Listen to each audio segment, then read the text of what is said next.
Kamusta po kayo mga minamahal kong kababayan? Ito po ang inyong lingkod, Governor Presby Velasco.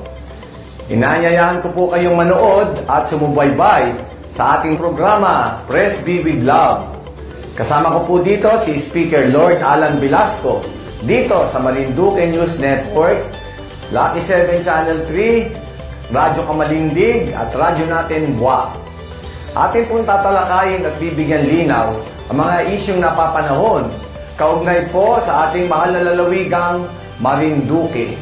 Maaari po kayo magpadala ng inyong mga katanungan at suwestyon sa aking official FB page, Governor Presby Velasco, Province of Marinduque, o tumawag o mag-text sa telepono 0930-510-2411. Patuloy po tayo mag-ingat mga kababayan at manalangin po tayo na sama-sama nating malampasan itong krisis at pandemyang ito.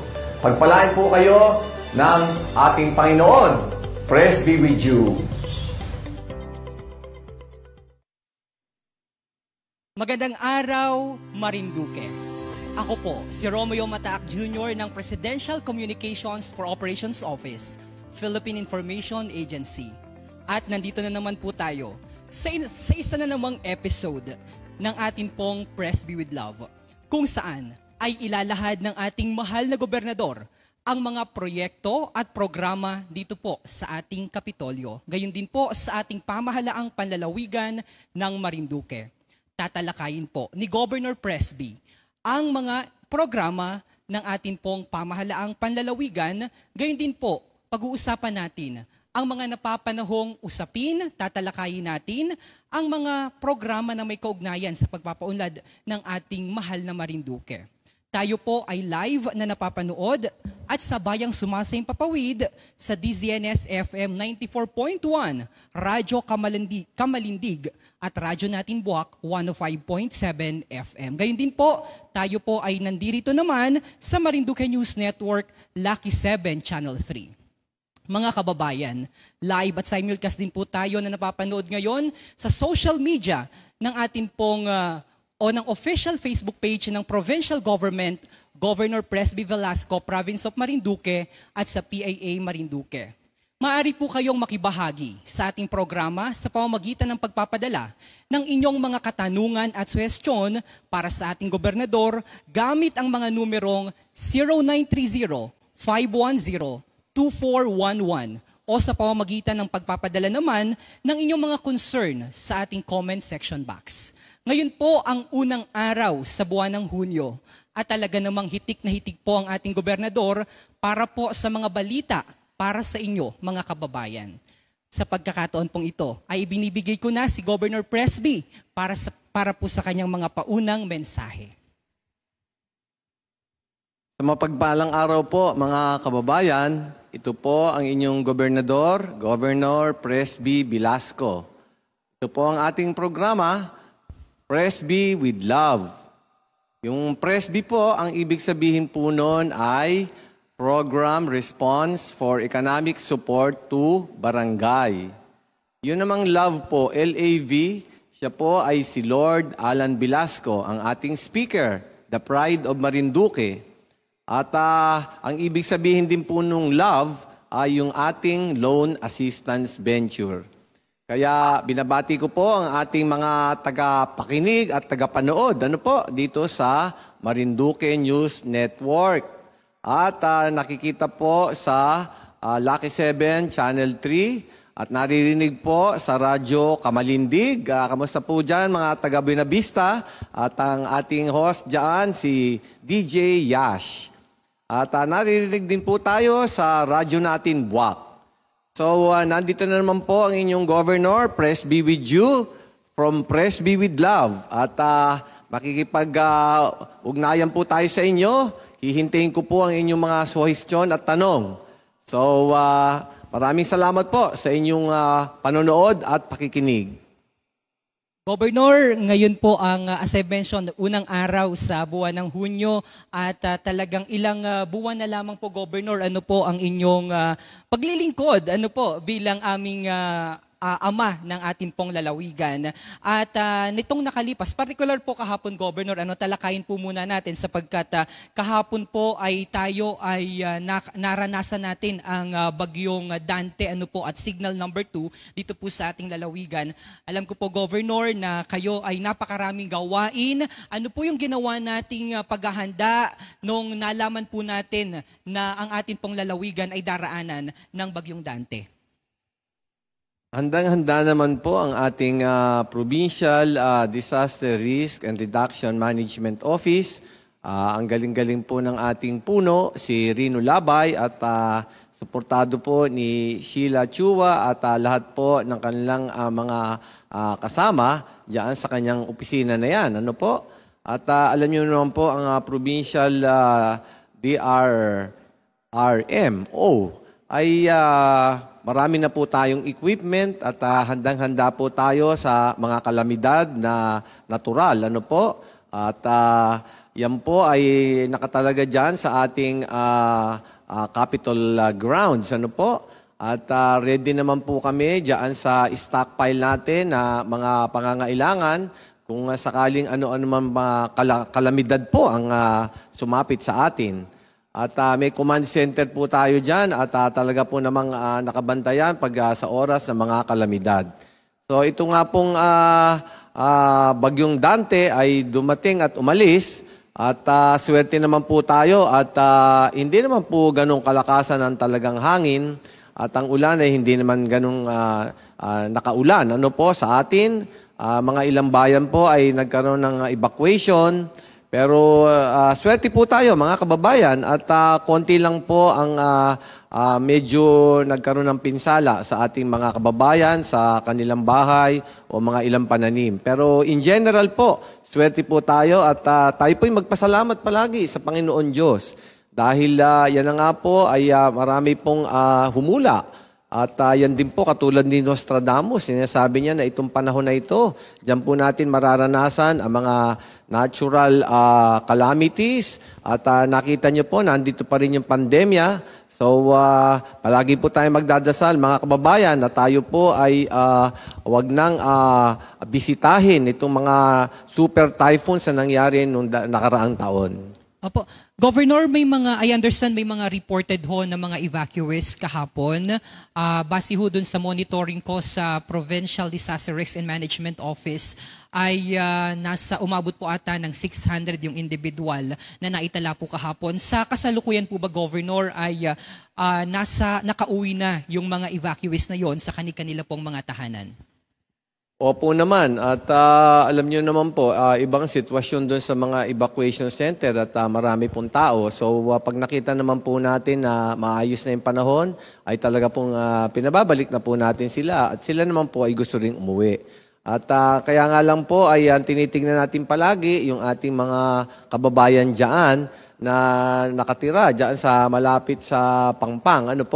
At yan kadalasan ng ating mga kababayan na dinadala sa evacuation center. So alam nyo naman po ay naghahanda rin po tayo ng mga housing project para po naman pagdating ng panahon ay mabigyan sila ng magandang bahay at sariling lupa. Okay. At maraming salamat salamat po sa Panginoon sapagkat talaga naman actually, Governor, nung minomonitor po natin yung bagyo, aniya hindi dadaan dito po sa bahagi ng Romblon going to Marinduque, pero talagang iba na pong ang panahon ngayon, Governor, dahil do sa una po nating monitoring ay lilihis ito dito po sa ating lalawigan, subalit nung bandang tanghali ay talaga namang dito po dumaan. At salamat po sa lahat po ng ating mga MDRRM officer dahil talagang binantayan at minatyagan po ang lahat po ng ating mga kababayan at wala naman pong napaulat na missing in person o mga namatay o nawala ng buhay dahil po sa sakunang ito. Kaya naman patuloy po ang ating programa at kung kayo po ay may mga katanungan para sa ating mahal na gobernador ay maaari po kayong makibahagi. Maaari nyo po yung ikomento sa ating comment section box at sasagutin po yan direktamente ni Governor Presby. Ito naman po, Governor, sa usapin sabihin, ito po every time na meron po tayo, Governor, na program, ay lagi po nating tinatanong ito at binibigyan po natin ng update yung ating mga kababayan sapagkat may ilan pa rin po sa ating mga kababayan ang hindi nakaka-avail ng ating pong PGM Love loans which binigay niyo po kanina yung ibig sabihin. Ngayon, ano po ang status nito, Governor, at magkano na po kaya yung kabuuang naipautang ng ating provincial government? Sa ngayon po, mga kababayan, ay halos 9,000 na po ang na-orient at merong mga humigit kumulang 5,000 na po na pinoprocess na applications at may nabayaran na po kami ng mga 1,400 na beneficiaries. So, nakaka-7 milyon na po tayo. Pero pinapabilisan ko po yung pagproseso para po maibigay kaagad yung magaang na pautang sa ating mga nangangailangang kababayan. At sa nangyayari nga po ay sabi ko po, cash na yung ibigay at wag na rin yung cheque. Umasa po kayo na ginagawa po natin ang lahat ng paraan para po mapabilis ang pag-release ng ating love loan. At ulitin po natin, Governor, yung mga hindi pa po nakaka-avail at mga interesado, maaari po silang makipag-ugnayan sa ang tanggapan po, Governor? Nandiyan naman po ang ating Office of the Provincial Agriculturist at patuloy po ang kanilang pagproseso. At doon po ay pwede naman doon sa mga hotlines din po namin ay pwede magtanong. Pero wag ho kayong mag-alala at talagang pinapadagdagan ko po yung mga tao at pinapabilis po yung proseso. So, yung mga barangay captain nyo po ay nakakaalam din po dyan at nasabihan ko na po kung paano gagawin. Yung pong mga municipal agriculturist ay pwede nyo ring lapitan. Sa District 2 po, may satellite office po tayo dyan sa munisipyo ng Santa Cruz. Pwede rin po kayong magtanong. So, yung mga interesado po ay mag-apply pa rin po at may nilalaan pa naman kaming pondo para doon sa mga gusto pa pong umutang. Maliban po sa PGM Love Loans ay meron din pong inintroduce ang pamahalaang panlalawigan. Ito po yung Presby Cares Loan Assistance Program. Kapiling at kasama naman po natin dito ang DTI SB Corporation. Maaari niyo po bang ipaliwanag, Governor, itong inyong Presby Cares Loan Assistance Program? Well, ito po yung tie-up namin ng Provincial Government of Marinduque sa Department of Trade and Industry. At ang talaga pong principal na ahensya dyan ay yung SB Corporation. At dahil nga po napakahirap ang ibang lugar para sa ating mga kababayan na walang internet, ay tumutulong po ang ating Provincial Government of Marinduque para po maisaayos ang mga requirements po diyan po sa loan para po sa mga agri-entrepreneurs. Ano po? Yung gusto pong umutang na mas malaki. At maganda po ang aming pag-uusap dyan at magkakaroon po tayo ng Memorandum of Agreement between the PGM at ito pong ating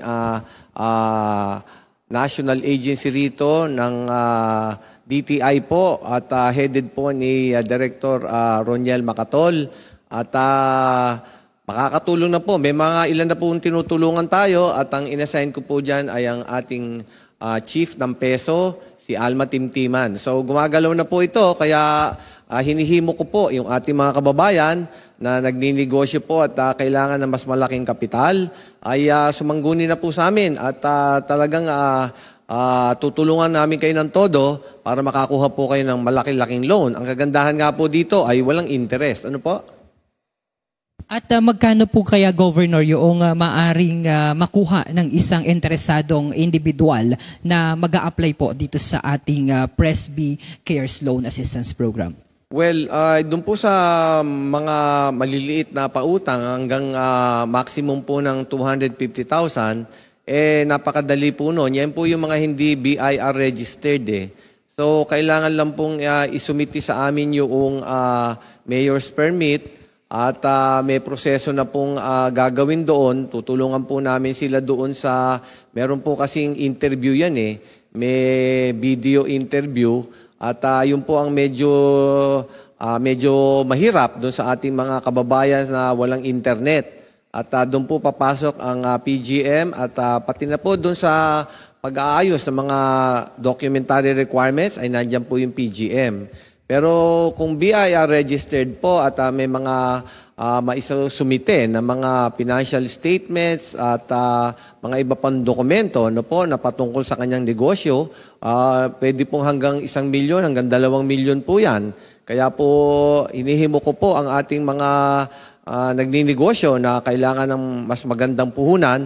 Napakaganda po nito. At kasi nga po ay may grace period pa po na 6 months hanggang 1 year po na hindi kayo magbabayad. So talaga pong magagamit nyo yung kapital at walang interest at hindi kayo magbabayad kaagad, no? So ayan po. At nandyan lang po ang ating provincial government at tutulong na naman po sa inyo dito naman sa mga nagninegosyo. Governor, sino-sino po kaya yung pwedeng maka-avail po nito? May mga specific ho ba na mga sektor na pwede lamang maka-avail nitong programang ito, Governor? Well, kahit sino po na gusto magnegosyo, pero ang karamihan nga po dyan ay yung mga agri-entrepreneurs. Ano po? Pero kahit sino po dyan ay pwede po dahil po yan ay para sa talagang pagdinegosyo. Kaya nga po ang DTI sa ilalim po ni Secretary Mon Lopez po ang talagang namamahala niyan. Actually, kinausap po namin ni Speaker Lord Alan Velasco po siya at yan na nga po at nakausap po natin ang mga opisyalis sa rehiyon ng SB Corporation. At yun na nga po, at inaayos po namin yung arrangements para po madaling makakuha ng loan ng ating mga kababayan. Opo. At sa mga interesado po ay maliban ho sa pagpunta nyo kung sakasakali o pagtawag ho dun sa mga numero o hotline number ng ating pong pamahalang panlalawigan, maaari po kayo makipag-ugnayan sa 0930-510-2411 o kaya maaari din po kayong magtungo doon sa mga negosyo center ng Department of Trade and Industry. At lahat naman po ng bawat bayan ay mayroon pong negosyo center. So punta na po kayo at alamin po yung iba pa pong mga detalye hinggil po sa programang ito sa pakikipagtulungan of course ng ating pong pamahalaang panlalawigan. Governor, napakarami ninyong programa. Hindi ko lubos maisip po sa dami ng inyong programa, Governor, kayo po baga ay nagapahinga pa? Well, pag talaga namang ako'y pagod na, talagang sinasabi nung katawan ko, matulog ka na. So hanggat kaya ho at talagang hindi ho makakatulog, ay gawa ho tayo ng gawa dahil nga po talagang gusto nating makatulong sa ating mga kababayan, lalo na po dito sa panahon ng pandemya. Talaga pong kailangan ng bigyan ng todong suporta, lalo na po yung ating mga kababayan na talagang nandyan po sa malalayong lugar. Yan po ay ang binibigyan din natin ng priority dahil mahirap din po ang kinalalagyan nila, malayo po sa poblasyon. So, but lahat naman po ay ating tinutulungan. So, basta po sa makakayanan, ang sabi nga po natin, ang makapagbigay ng magandang serbisyo ay aming kaligayahan. Yan. Governor, speaking of mga programa, namimigay at patuloy pa rin po tayong namamahagi ng mga alagaing hayop para po naman doon o sa ilalim po ng ating hog dispersal program. Ano po ang update dito, Governor? Gaano na po karami ng mga alagaing hayop ang na-distribute po ng programang ito? Well, as of today po mga kababayan ay nakatutuwa po, naka 500 na po kaming baboy na naipamahagi at nung pong Sabado pong nakaraan, alam niyo po kahit Sabado ay gumagawa tayo ng tulong ay naka 240 po na baboy ang naikalat namin, 10 barangay po sa Buwak, 16 po sa Mugpog at 2 po sa Santa Cruz. At marami pa pong darating mga kababayan at meron din pong yung kambing, darating din po yan. At yung ating native chicken, darating din po yan. At tuloy-tuloy naman po itong pamamahagi, lalo na po itong swine dispersal natin. Napaka-importante po at kailangan po natin na mas maraming inahin, mas maraming nagpapalaki. Dahil nga po yung AAA slaughterhouse natin ay malapit na pong mabigyan ng pondo yan, mga Hulyo. So, ayan po, mga kababayan, tumulong po kayo at nakakatulong na sa inyo, makakatulong pa sa lalawigan. Apo. Governor, nung nailathala po ito sa official Facebook page po ninyo, yung pamamahagi o yung pamamahagi po ng mga alagaing hayop, yung mga tagagasan at saka mga ano pa nga ni po yung isa ay, na may nag-comment po doon na nabasa ko, hindi daw po sila pa nabibigyan. Mga tagagasan at saka po mga taga Buena Vista, I understand. Kailan daw po sila, Governor, mabibigyan ng alagaing hayop? Dahil interesado daw po sila para sa programang ito. Salamat po mga kababayan sa interest nyo dito sa Swine Dispersal Program. Makakaasa po kayo, i-schedule po natin para sa ating mga kababayan diyan sa Gasan at Buena Vista at sa Torrijos din po. At sa ibang mga bayan po, tuloy-tuloy naman po yan mga kababayan. Kaya nga sabi ko po din sa mga barangay captain natin, pag yung nagmi-meeting po, ay alamin doon sa ating mga kabaryo dyan kung sino yung gustong kumuha ng ganyang dispersal ng mga livestock para po nakaporma na at alam na po namin ang pagbibigyan. So ganyan po mga kababayan, sabihin po sa mga barangay captain natin kung sino yung may gusto dyan at makakarating po ang inyong hinihiling. Opo, tama po kayo, Governor. Sa mga barangay captain na nanunood at nakikinig po dito sa ating programa, ay alamin po ninyo sa inyo pong mga nasasakupan yung pangangailangan po nila. Partikular po dito sa bilang, gaano karami, yung may nais, yung may hangad na mag-alaga ng alagaing baboy o kambing o manok dyan po sa inyong mga barangay na nasasakupan para madali na po, tas makipag-ugnayan po kayo sa ating pong agriculture office o punta po mismo kayo dito sa opisina ng ating gobernador dahil napaka-accommodating po ng kanila pong tanggapan ng opisina po ng ating gobernador para malaman po nila kung gaano po karami yung kailangan pa ng ating pong mga kababayan nang sa gayon ay agad-agad po kayong mabigyan. Governor, ano po? Opo, mga kababayan, at talaga pong maraming ating ipamimigay. So, yun nga po, ay ipahayag lang yung inyong hiling, yung kagustuhan nyo, at bibigyan naman po natin kayo ng ating mga binibigay na mga hayop na palakihin. Ano po? So, maganda po yung interest nyo. Katulad nga po nitong mga ibang grupo na humiling din. Katulad po nung pangkat guardians, nabigyan po natin ng 50 yan. At yung tabak guardians, ano po, nabigyan din po natin ng mga ilang baboy po yan. At yung mga ibang grupo-grupo po, maganda po na humihiling din po kayo. At maganda po yung samahan nila at tulong-tulong po sila sa pagpapadami at pagpalaki nitong ating mga livestock. Governor, mas mainam po ba o mas mabilis po ba na dapat ay kabilang sa isang asosasyon o grupo ang isang individual para mas agad-agad po na silang maka-avail ng ganito pong programa? Hindi naman po. Pwede naman pong individual. Kaya lang nga po, pag minsan grupo-grupo, maganda po yung sama-sama sila doon sa pagpapalaki. Kasi nga po ay yung pong pakain ay napapagtulungan po nila, no? Yung sa feeds. At mabuti naman po yung tulong-tulong kasi alam nyo naman po yung pag-aalaga ng hayop ay talagang kailangan bigyan ng atensyon. At mas mabuti po rin yung mas maraming tumitingin sa ganyang mga proyekto. So, para maging successful po yung kanilang project na ganyan. Ano? Pero individual po, pwede naman pong individual. At marami ho kami talagang binibigyan ng individual. Yung pamilya, okay din po yun. Ano po? Per barangay po, ay mas maganda po. Opo. Opo. Linawin lamang po natin, Governor, wala po silang ilalabas na anumang kabayaran pag nakakuha o naka-avail po sila ng programang ito o ng isang alagaing baboy, for example. Well, sa baboy po ay wala. Kaya lang nga po, pag nanganak na, nagkaroon ng mga ilang biik, ay ibabalik po yung dalawa.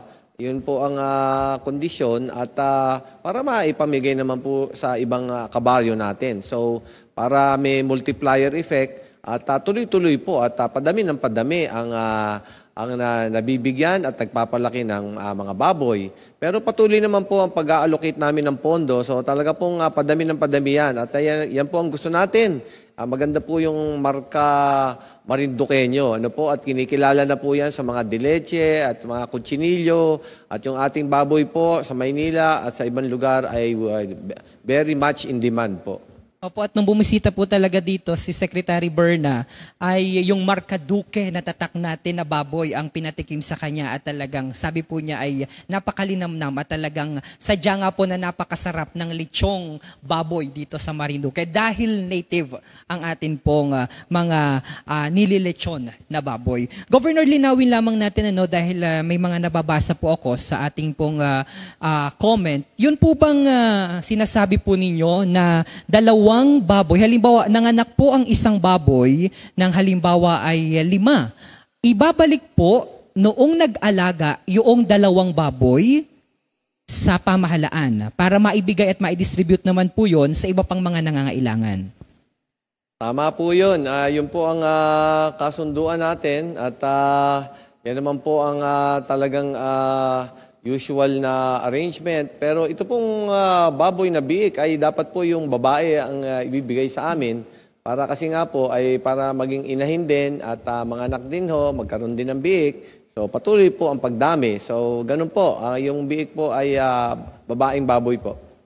At linawin po natin, ang pinapamahagi po ay mga babaeng baboy o biik. Opo. So, yan po. So, ibig sabihin talagang kailangan pong paramihin para naman mas magkaroon nga ni po ng multiplier po. At 25 kilos po pala yun. Aba, ay may kalakihan na po pala. Kaya sa ating mga kababayan na gusto pong mag-umpisa at mag-avail ng programang ito, aba, ay makipag-ugnayan na po kayo sa inyo pong mga barangay at sa ating pong Provincial Agriculture Office para naman po bukas makalawa ay sa inyo na po yung isang alagaing baboy. At pag-uusapan pa po natin ang ilan pa po sa mga mahalagang programa at mga importanteng update ng ating pong gobernador. Specifically, patuloy pa rin po tayong nakaka-receive ng mga katanungan patungkol po doon sa restriksyon ng pag-uwi naman dito sa ating lalawigan. Antabayanan po yan dahil mamaya po sa susunod na ating pagbabalik,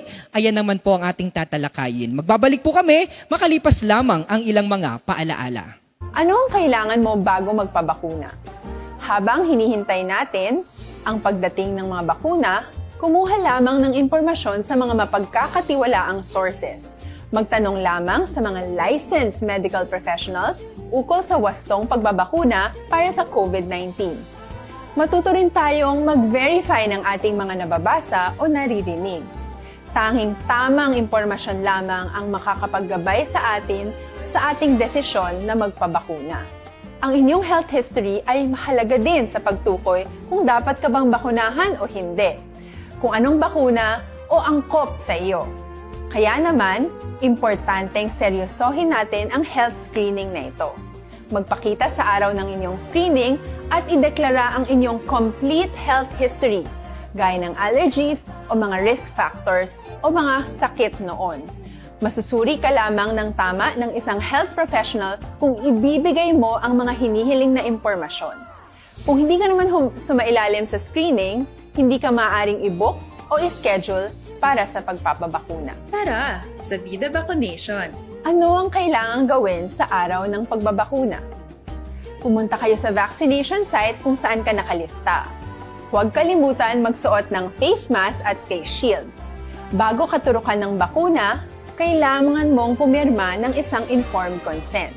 Sa pagpirma ng dokumentong ito, ay pinapatunayan mo na voluntaryo kang magpapabakuna at alam mo ang mga benepisyo at posibleng side effects nito. Huwag ding kalimutan ang mga minimum public health standards habang nasa vaccination site. Katulad lamang nagpag-maintain ng 1 metrong layo sa iba at pagsasanitize ng inyong kamay habang naghihintay. Pagkatapos mong mabakunahan, ay makakatanggap ka ng isang vaccination card at malilista dito kung kailan ka nabakunahan at kung kailan ang iyong susunod na appointment. Mananatili ka muna sa vaccination site ng 1 oras upang obserbahan ka sa mga di pangkaraniwang na sintomas o adverse events. At dahil importante sa amin ang inyong kaligtasan, ay patuloy kang babantayan sa susunod na 1 taon or 12 months. Tara, sa Vida Vaccination! Kamusta po kayo mga minamahal kong kababayan? Ito po ang inyong lingkod, Governor Presby Velasco. Inaanyayahan ko po kayong manood at sumubaybay sa ating programa, Presby with Love. Kasama ko po dito si Speaker Lord Alan Velasco dito sa Marinduque News Network, Lucky 7 Channel 3, Radyo Kamalindig at Radyo Natin Buwak. Atin pong tatalakayin at bibigyan linaw ang mga isyong napapanahon kaugnay po sa ating mahal na lalawigang Marinduque. Maaari po kayo magpadala ng inyong mga katanungan at suwestyon sa aking official FB page, Governor Presby Velasco, Province of Marinduque, o tumawag o mag-text sa telepono 0930-510-2411. Patuloy po tayo mag-ingat mga kababayan at manalangin po tayo na sama-sama nating malampasan itong krisis at pandemyang ito. Pagpalain po kayo ng ating Panginoon. Praise be with you.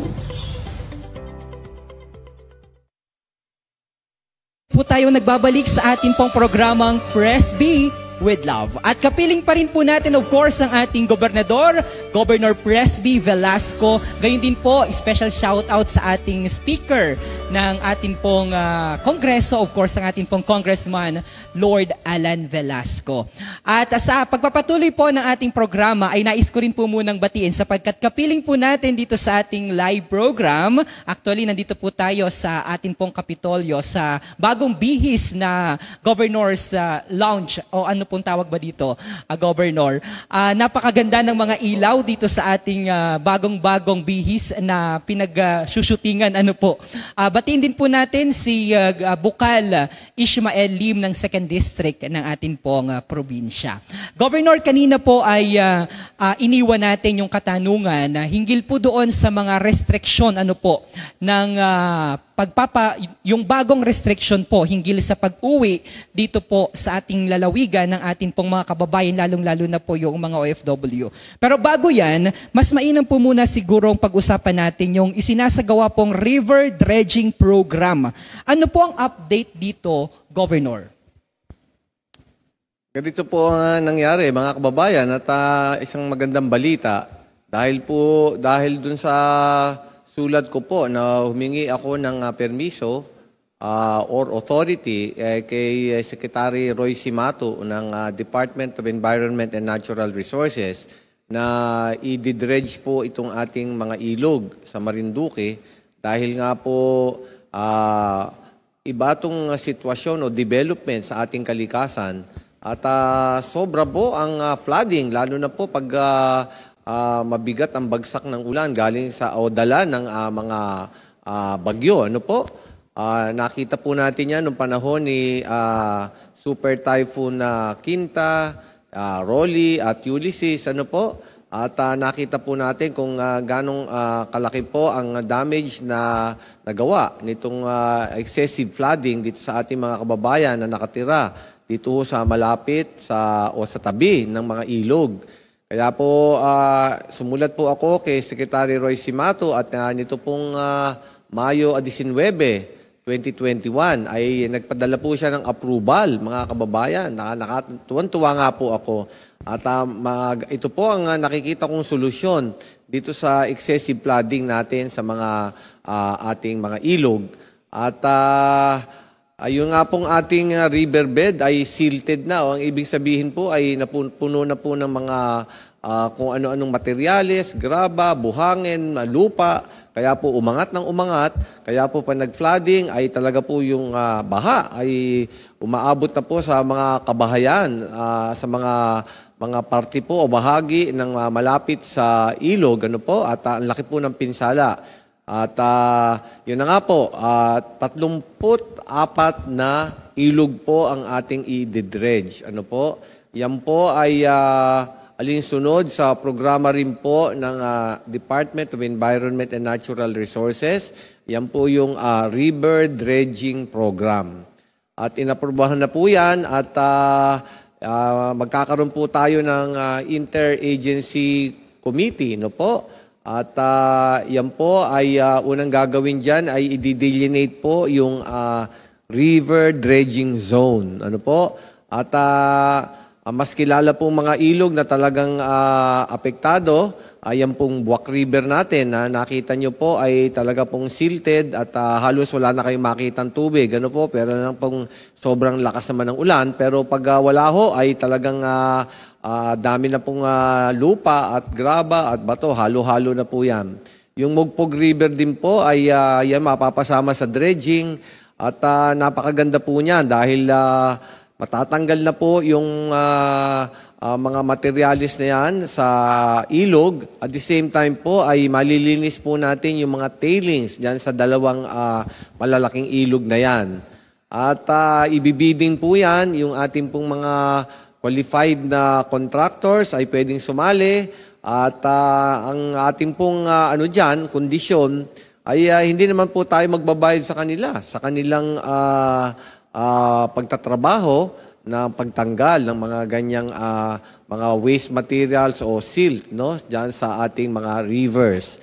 Pero nakikita ko po na maganda rito na kung meron pong mga minerals pa o ores na kung nandyan pa po ay pwede pa pong pagkakitaan yan at kukuha po tayo ng magandang porsyento para may income din po sa lalawigan. So, parang two birds with one stone. Ika nga po, ay naayos yung ating problema sa flooding. At the same time po ay makakapagdala ng revenues sa ating lalawigan. Kaya double purpose po at napakaganda. At the same time po, dito sa Mugpog at Buwak, mga kababayan, malilinis na po itong ating dalawang river na ito. At alam ko po ay contaminated po yung tubig dyan. At matatanggal po yan. At the same time po, maglalagay po tayo ng mga impounding facilities dyan.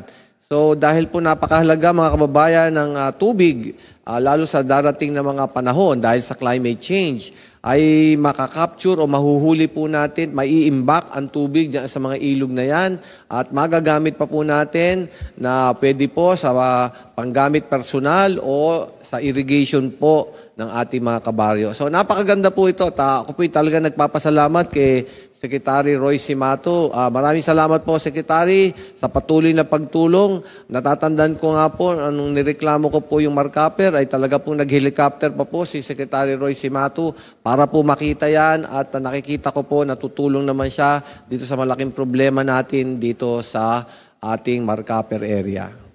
Opo. Governor, minsan hindi po naintindihan ng ating mga kababayan dahil halimbawa nakita po nila na may nagahukay po sa isang partikular na ilog ay anila ay sinisira daw po yung kalikasan o yung ilog. Governor, pakipaliwanag nga ni po sa ating mga kababayan yung kahalagahan daw na-mention nyo na po yung kahalagahan ng dredging program po. Sabi nyo nga po ito ay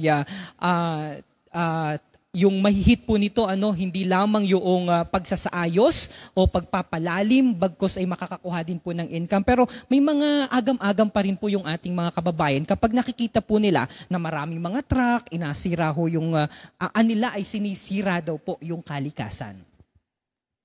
Hindi naman po ganun talaga nangyayari mga kababayan at naipaliwanag ko nga na hindi ho maganda sa ilog yung bumababaw dahil ho nakatambak na yung mga graba, buhangin, simento at kung ano-ano pang mga materialis po dyan hanggang yung ilog ho ay pumapantay na doon sa ground level ng ating mga pinagtatayuan ng mga bahay. Talaga pong yan ay pinag-aralan po mabuti ng DNR at yan po ang layunin dyan, na mapalalim yan para po yung tubig ay dumaloy ng tuloy-tuloy at hindi magbaha. Pero ang sabi ko nga po, pwede namang maglagay ng impounding facilities dyan at maglalagay naman po tayo sa halos lahat ng ilog na yan para po makatulong sa ating water supply. So wala pong masama doon at yan naman po ay meron pong interagency committee at represented po dyan yung ating mga iba-ibang national agencies. At nakakaalam po sila diyan sa mga bagay na yan. Wala pong masama po doon kung mga kinukuha po yung binababa na mga ganyang mga sobra na mga graba, buhangin at kung ano-ano pang mga bagay. Wala pong masama doon. At yan po inaaprubahan po talaga ng DNR. Pinag-aaralan po mabuti yan at sinisiguro po na walang makakasira sa kalikasan. Opo. Speaking of katubigan, Governor, nabanggit ho ni Attorney Romel Fernandez noong Lunes sa amin pong dyan po sa flag ceremony, na patuloy pong nakikipag-ugnayan sa atin yung mga opisyales ng LUWA po ba ito, Governor? Ano po ang update ng kanilang programa sa ating pamahalaang panlalawigan? Maganda po ang development dyan dahil nga po, alam niyo naman, si Speaker Lord Alan Velasco, the Pride of Marinduque, ay nakapag-allocate na po ng 430 million at yan po ay nailagay sa budget ng LUWA o Local Water Utilities Administration. At pasalamat po tayo dyan kay Administrator Jessie Lapus at siya po ang nakatutok dyan. At nabanggit na po natin sa mga ibang pahayag na bumisita na po yung team ng LUWA at tinignan na po yung halos lahat ng 6 na bayan sa ating lalawigan. May dala po sila mga makina. Tinignan po yung nagkaroon ng georesistivity study. Ayan po. At nito pong mga 1 linggo lang ho yata nakakaraan, nag-meeting na po kami ng mga municipal governments at ang ating pong mga municipal government ng Binavista ay pumayag na po dito sa water supply at distribution ay mapupunta po sa water district. Sa Gasan din po ay ganoon din po ang mangyayari. Sa Santa Cruz din po ay nagkaroon na po ng resolution ng Sangguniang Bayan na sasama na po sila sa local water utility ng Marinduque. At yung pong Mugpog ay ganoon din po, sasama na rin po sila. Yung Buwak po ay partly ay sasama po sila dahil po yung 41 barangays po ay nasa ilalim ng kontrata nila ng Maynilad at hindi po sila makakaiwas doon. So yung 20 barangay po na natitira ng Buwak ay mapapasama po yon, yung water supply at distribution. Yung pong 41 barangays na kasama po doon sa kontrata ng Maynilad ay mari po silang bumili ng water diyan sa Metropolitan Marinduque Water District. Ano po? Kasi pinagbabasihan po nung Maynilad ay yung mga natural na o existing na mga water sources nila. Pero nakikita na po nila na pagdating ng panahon ay kailangan nila rin bumili ng water supply sa water district. So ganyan po ang sitwasyon. Darating nga po itong susunod na linggo ang LUWA team na naman at aayusin na po yung mga design o detailed engineering design para po simulan na po yan. At napaka-importante po ng tubig, mga kababayan, lalo nito pong tag-init. Nakita niyo po itong mga nakaraang buwan ay nahihirapan po ang tubig sa ating mga kababayan sa iba't ibang bayan. Kaya ito po ang talagang solusyon. At talaga pong gusto na naming ayusin to dahil ang tagal na po, ilang dekada na po, ang problema natin ay tubig. At ang kailangan po natin ay tubig para po sa pang-personal na gamit, pang-irigasyon, pang-turista, at yung mga foreign investors. Ganyan po ang sitwasyon. At sigurado po yan ay i-implement starting this year. Opo. Bago po natin puntahan yung hinihintay po ng ng ating mga kababayan hinggil po dun sa bagong inilabas na executive order patungkol po doon sa restriksyon ng pagpasok dito sa ating lalawigan, bunsod naman po ng umiiral pa rin na modified general community quarantine ay Governor, may mga nabasa po ako hinggil po doon sa ginagawang road widening dito po sa ating lalawigan. May mga ilang lugar daw po na naumpisahan na o pinaalis na yung mga halimbawa yung mga ang tawag po dito ay yung mga gate po nila. And yet, hindi pa naman daw po nag-uumpisa yung pagro-road widening na tatagalan po. Kanino po ito? Sa ilalim po ba ito, Governor, ng DPWH? Depende po yan sa proyekto. Meron po kaming proyekto ng probinsya at meron pong proyekto yung DPWH. Karamihan po ganyan sa mga road widening ay sa po yan? Sa DPWH.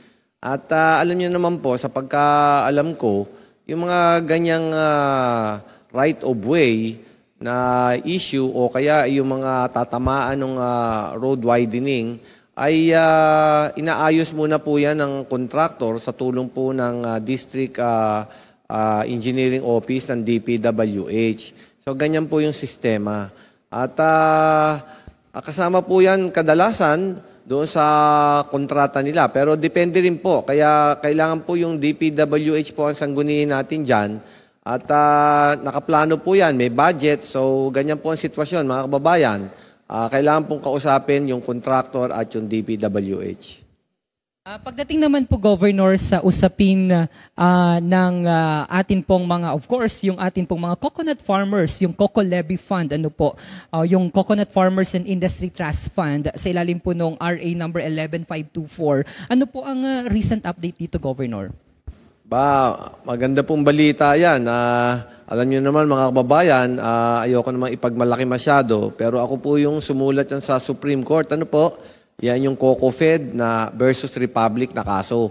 At dyan po sa kaso na yan ay ibinigay ko halos kulang-kulang 100 billion po para po sa benefit ng ating mga coconut farmers at saka sa development po ng coconut industry. Dito lang po Lunes, mga kababayan, ay kausap ko si Administrator General Benjamin Madrigal. Ano po? At nag-usap po kami sa mga gagawing mga proyekto. Nilahad ko po yung kailangan gawin dito sa Marinduque, yung ating replanting po with the hybrid na po na coconut trees. Mga 2 million trees po yan. At yung ating pong coconut processing facility ay nabanggit ko. Sa katunayan nga po, meron na po tayong nasungkit na isang project na ganyan para sa District 2. At meron din po tayong nakuha na project sa DOST naman sa District 1. Pero palalakihin pa po natin dito sa District 1. At saka marami pa po tayong mga makukuhang benepisyo. Pinaliwanag po lahat ni Administrator Benji Madrigal. Kaya po natutuwa po ako at nandyan na po yung batas. Sabi niya po ay ginagawa pa po yung development plan. At sabi niya nga po ay pwede naman na ako magsumite ng mga suhestyon dahil nga po desisyon ko rin yan sa Supreme Court. Kaya po napakaganda ng resulta ng pagdalaw ko diyan sa Philippine Coconut Authority. At as usual po, tinutulungan po ako ni Deputy Administrator Ruel Rosales. Maraming salamat din po Deputy Ruel Rosales. Napakabait pong tao niyan at talaga pong even before po, mga ilang taon na ay nakakakuha po tayo ng tulong diyan. Pero talaga pong maganda po ang pag-uusap namin ni Administrator Benji Madrigal. At sabi niya nga po ay ang laki ng potential ng Marinduque dahil nga ay hindi tayo nasasapian ng mga virus na minsan ay sumasalanta diyan sa mga ibang coconut trees, sa ibang lalawigan. Pag-usapan din po namin yung mga produkto niyan, yung byproducts, lalo po yung BCO, yung medium chain triglycerides, mga kababayan. At yan po ay ating bibigyan ng diin natin kasi gusto po nating i-export yan, malaking revenue para sa atin. So, mabubuhay po ang coconut industry dito sa Marinduque at makikita nyo po ang magagandang development. Yung magtatanim po niyan ay mga coconut farmers din po natin. Ilalagay sa nursery, kikita rin po sila. At pag lumaki na po yan, ay naku po, kayo po talagang kikita. Pati po yung lukad ay tutulungan natin kayo. Sabi nga po namin, kami na ang kukuha sa inyo, may transportasyon na, kami na maghahanap ng merkado, mas malaki po kikitain. So, maganda na po itong development, may batas na po, iniintay lang po natin ang development plan at sisipa na po itong coconut industry sa ating mahal na lalawigan na Marinduque. Opo, speaking of Coconut Farmers Update, naging kabahagi po tayo noong Nomination and Selection Committee para po doon sa i-nominate na atin pong probinsya. May 2 po tayong nominado governor para po sa inyong kabatiran. Nakakatawan kung sakasakali pong sila ay manalo, sila po ay uupo bilang Director ng Philippine Coconut Farmers Council sa buong sa buong Pilipinas po ito, at 2 po ang nominado mula po sa ating probinsya. Sana po isa po sa kanila ang maluklok para meron po tayong representative kagaya po ni Governor, representative din po ng League of Provinces. So napakalaking karangalan po yan para po sa ating lalawigan. Governor, eto na po yung iniintay ng marami sa ating mga nakikinig dahil patuloy at patuloy pa rin po marami pong gustong umuwi pero hindi raw makauwi dahil napakahigpit daw po ng ating mga alituntunin at mga panuntunan na inilalabas. Recently, naglabas po kayo ng executive order. Ano po ang bago dito sa inyong inilabas na EO, Governor? Mga kababayan, medyo nagkakaroon po tayo ng mabilis na pagtaas ng hawahan o infection dito sa Marinduque. Kung pagbabasihan po natin noong Mayo 12, ay meron lang po tayong 390 na cases. Ano po? Yan po yung total. Pagkatapos po ng mga 19 na araw o nitong pong Mayo 31, ay nadagdagan po ng 81 na new cases. Ano po? Kaya ang total po natin ay kung dati 390, naging 471 na po kaagad. Yan po ay pumapalo ng mga 21% na increase. Napakataas po niyan, yung infection rate natin. Ano po? Doon man po sa active cases, ano po? Nung Mayo 12 po ay 16 lang po ang ating active cases. Nitong Mayo 31 po ay tumaas po ng 51. Ano po? 51 ang additional na active cases. Kaya ngayon po ang ating active cases ay 67 na po. At actually, nag-meeting lang ho kami kanina nung ating sa Provincial Health Office, represented doon ni Dr. Jerry Caballes at yung ating 6 na municipal health officers. At of course, kasama po dyan si Dr. Rachel Garcia. Ay nakita po namin na nakakagulat po yung hawahan. Ano po? At sandali lang po ay merong mga nahahawa. So sa ganitong sitwasyon po ay lalo po natin tututukan itong ating mga compliance no po, dito sa minimum health protocols. Kaya po naman itong nilabas po natin na Executive Order 19, hango po yan doon sa Executive Order 14. Kung titignan niyo pong mabuti mga kababayan, wala naman pong masyadong pagbabago yung dalawang yon except hinaba po natin at in-apply po natin ulit itong travel restrictions para po sa buwan ng Hunyo. Ano po? So, mula Hunyo 1 hanggang 30 po, ay ganun po lang ang mga travel restrictions. Pareho rin po halos. Ang ating pinagbabawalan pong pumasok ay yung mga foreign tourists. Ano po? Ay pinapagbawal natin sa itong buwan na ito. Dahil nga po takot tayo dyan sa mga variants. At napag-usapan po kanina na malamang po ay may variants na kumakalat dito. Usually po nakita ay yung UK variant at saka South African variant. Pero ito pong mga recent na hawahan ay pinadala po yung mga specimen dito sa Philippine Genome Center at aalamin ulit kung anong variant po yung nandyan. Ano po? Kaya po restricted po yung mga foreigner. Yung mga OFWs naman po ay okay naman pong pumasok. Kaya lang po yung ating IATF resolution 119 po yata yun, ay ang sinasabi po ay quarantine sila diyan po sa kanilang binabaan na lugar o sa airport na kung sa Manila, doon po sila sa NCR, ano po, at 10 araw po sila doon at on the 7th day po ay sila ay magpi-PCR test. So yung natitirang pong 4 days ay dito na po ika-quarantine at okay naman pong i-quarantine dito. Yan po ang sinasabi ng IATF. Ano po? Kaya lang nga po, ang kalakaran po dyan ay OWA po ang sumasagot ng gasto sa kanilang quarantine. Sa katunayan nga po ay dumating po dito yung OWA officials at magkokomperensya po kami bukas patungkol po doon sa bagay ding yan. Ano po?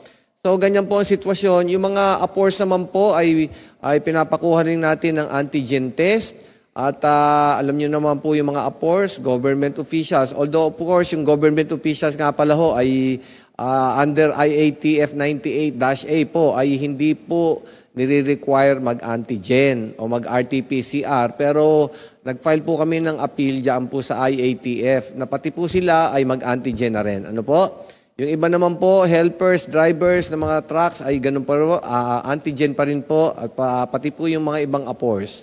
Yung mga non-apors naman po, dahil po grabe po ang hawahan, ay talagang for special reasons lang po or justifiable reasons kung pwede silang papasukin. Ano po? At kung papapasukin po sila ay mag-antigen test din po sila. Yan naman po mga residente natin ay ganun pa rin po. Ay kukuha lang po sila ng TCP dito sa ating lalawigan. Paglabas po ay pagbalik po nila ay yun din ang gagamitin. Pero kung more than 7 days po, ay kailangan mag-antigen test na po sila. Wala naman pong masyadong pinagbago except yun lang ating binibigyan din po yung pag-a-appoint po nung ating anti-COVID-19 officer no po sa mga business establishments at pati po dito sa mga government offices ay nire-require po natin na stricto na po yung medical and physical examination para po mapigil na po itong local transmission na nangyayari ngayon. Wala naman nung halos pagbabago at kung talaga na pong may mabigat na rason para pumasok ay pinapayagan naman po. Ano po? Ang alam nyo po itong MGCQ, lalo po sa panahon ngayon, ang inaalaw po ay ang tinatawag na essential travel. Yun talaga pong kinakailangan. So maintindihan nyo po sana mga kababayan, yung ating mga kaibigan o relatives po na nakatira sa labas ng Marinduque ay talaga pong medyo may travel restriction sa kanila. Dahil po hindi pa naman po tapos ang high infection rate sa NCR. Pati po doon sa mga karatig lalawigan ay mataas pa rin po ang infection rate. Kaya po nag-iingat tayo plus the fact po na talaga pong mataas ang infection rate sa atin ngayon. Governor, may nagpaabot po sa atin ng mensahe, isang OFW. Nabanggit niyo po kanina na sa 10 araw po sila dapat mamalagi sa isang isolation facility o quarantine facility na ibinigay po sa kanila ng OWA. Ano po, Governor? Halimbawang na-complete po nila, Governor, daw yung 10 days ano po, na pag-quarantine, automatic na daw po ba sila na pwedeng makapasok dito sa lalawigan? Dahil nag-file daw po siya ng request sa SPAS pero hindi pa daw po na a-approve. Ipaglalabas na niya doon sa nasabing pasilidad, nais na niyang umuwi dito. Papayagan ho ba yun, Governor? Opo, allowed po nga yan sa akin nabanggit na IATF resolution, yung 119, -A ho yun. Allowed po yun eh. Basta po OFW, talaga naman pong, yan po yung modern day heroes natin. Talaga pong binibigyan sila ng pribilehiyo para makabalik. So yun nga po ang regulasyon ngayon, 10 days po sa kanilang area na pinaglandingan na airport at tapos po after 10 days pwede na pong pumasok dito. Yung 4 days po ay dito po sa loob ng lalawigan tatapusin ng quarantine. So okay po yun. Yung SPAS po kahit po sa ibang lalawigan ay nagkakaroon po ng problema ano po. So may mga hotlines naman po tayo at alam niyo po yung telepono ko rin minsan tumatawag na rin po sa akin at i-text nyo lang po o tumawag, okay lang po yon. Pero yung hotline po natin ay nandyan. At mabibigyan po kayo ng travel coordination permit. Opo, yung mga hotline po number, o yung hotline number po ay nakapaskil po sa ating mga TV screen at para po sa ating mga kababayan na nakikinig naman sa kanilang mga radyo, ang pwede nyo pong tawagan ay 0930-510-2411. Ulitin ko po, 0930-510-2411. Agad-agad po, masagot po dyan yung mga ating customer service mula po sa ating pamahalaang panlalawigan. Okay, any update, Governor, regarding naman po doon sa ating papalapit na PRC mobile service program naman po dito po sa ating probinsya?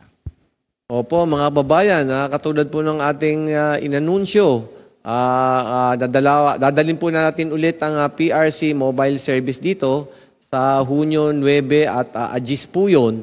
At gagawin po yan sa Provincial Capitol Compound. Ano po? Yung mga interesado po na mag-avail ng ganyang serbisyo, yung mga gusto kong kumuha ng renewal ng lisensya o authentication, magsabi na po kaagad dito dahil po kasi next week na po yan at kailangan po nating maibigay kaagad yung pangalan nyo kasi nire-reserva pa po yung slot. Hindi po basta nakukuha kaagad yun na ura-urada, except po ginawa ko lang ng paraan nung unang pagdating nila, kahit po mga 50 yun, naipasok pa rin. Pero kailangan na ho kayong mag-submit ng pangalan nyo at para ma-submit po namin sa PRC at Biyernes na po bukas, so malapit na po ang June 9 and 10. Opo.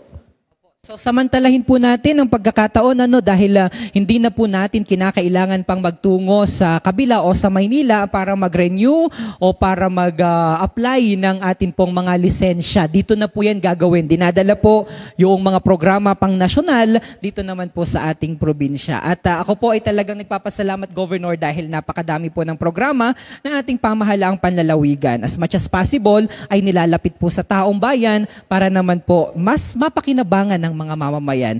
Maraming salamat, Governor, sa patuloy po na pag-aaruga sa ating mga kababayan. Minsan ako po'y nahihiya na talaga dahil sabi ko minsan kay Blair ay meron po ba talaga kaming programa? Ngayon, alam ko pong busy-busy kayo pero talagang sabi ko nga ni po kay Blair, Governor, 3 bagay. Sa maiksing pagkakataon na nagkakasama po tayo, Governor, dito sa ating programa ay talagang yung pagiging commitment at saka yung consistency nyo po ang talagang hinahangaan ko. Kaya, Governor, maraming salamat at sa lahat po ng ating mga kababayan, talagang ubos na naman po ang oras para po sa ating Presby with Love. Hayaan nyo po at kung may mga katanungan pa po kayo, ay sasagutin po yan natin ni Governor mismo sa susunod po nating programa. Mga mensahe, Governor, nagdiwan po si Mayor Inday Sara ng kanyang kaarawan. Baka gusto niyo pong batiin, Governor. Happy birthday po, Mayor Sara Duterte. Galing po yan sa grateful na mga Marinduqueños at palagi po naming naaalala ang inyong tulong dito. Naglaan po kayo ng 2 milyon para po sa tulong sa ating mga kababayan. Napakalaking tulong po niyan. All the best po sa inyo. We wish you more success, happiness, and contentment in life. At makakasiguro po kayo, Mayor Sara, na palagi po namin pinapanalangin kayo at makakaasa po kayo sa malakas na suporta at tulong mula dito sa ating mga nagmamahal na Marinduqueños. At yun nga po, yung ating Pangulo ng ABC ng Santa Cruz, belated happy birthday din po kay Kapitan Felix D. Mabuhay po kayo, Pangulo, at more power to you. At magtatapos po ang ating programa ulit. Inaanyayahan ko po kayong sumali ulit, manood at makinig dito sa ating Presby with Love. At pasensya na po kayo at hindi natin masyado makasama si Speaker sa ngayon, pero gagawa po ng puwang siya sa kanyang very hectic schedule sa mga darating na programa. So mga kababayan, ating pong Team Velasco, si Governor Presby with Love, at on behalf po ni Speaker Lord Alan Velasco, ito po ang sasabihin namin sa inyo, ang kayo'y mabigyan ng magandang serbisyo ay aming kaligayahan. Maraming salamat po. God bless. Ingat po tayo sa COVID-19. At muli po maraming salamat, Governor Presby. At dito po nagtatapos ang ating programang Presby with Love. Antabayanan po ang susunod na episode ng ating programa sa darating po yan na Huwebes. Kaparehas na oras at timpilan dito po sa Lucky 7 Channel 3, sa Marinduque News Network, sa DCNS FM Radyo Kamalindig. Maraming salamat, DJ Yash, na talagang nag-overtime para po sa programang ito. Gayon din po sa Station Manager ng Radyo Natin FM Buwak, si Mr. Walter Hidalgo at si Mr. Adrian Rosales. Thank you so much sa bumubuo po ng Presby with Love team, sina Blair, sina Angel at sa lahat po ng nandirito sa ating programa. Thank you so much and God bless Marinduque.